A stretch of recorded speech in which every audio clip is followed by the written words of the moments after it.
More and more men were pouring from the trees, not only knights now, but free riders and mounted bowmen, and men-at-arms and jacks and kettle helms.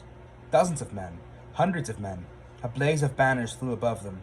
The wind was whipping them too wildly for Jon to see the sigils, but he glimpsed a seahorse, a field of birds, a ring of flowers, and yellow. So much yellow. Yellow banners with a red device. Whose arms were those? East and north and northeast, he saw bands of wildlings trying to stand and fight, but the attackers rode right over them. The free folk still had the numbers, but the attackers had steel armor and heavy horses. In the thickest part of the fray, Jon saw Mance standing tall in his stirrups. His red and black cloak and raven-winged helm made him easy to pick out.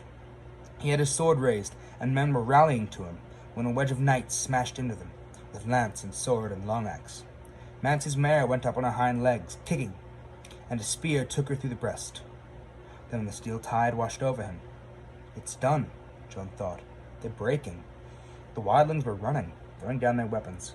Hornfoot men and cave dwellers and thens and bronze scales, they were running. Mance was gone. Someone was waving Harma's head on a pole. Tormund's lines had broken.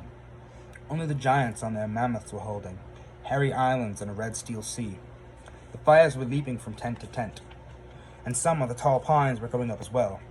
And through the smoke another wedge of armored riders came on barded horses.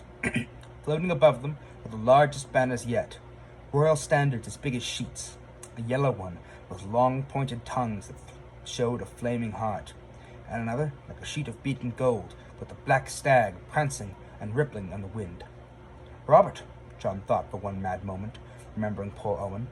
But when the trumpets blew again and the knights charged, the name they cried was Stannis! Stannis! Stannis! Jon turned away and went inside the tent.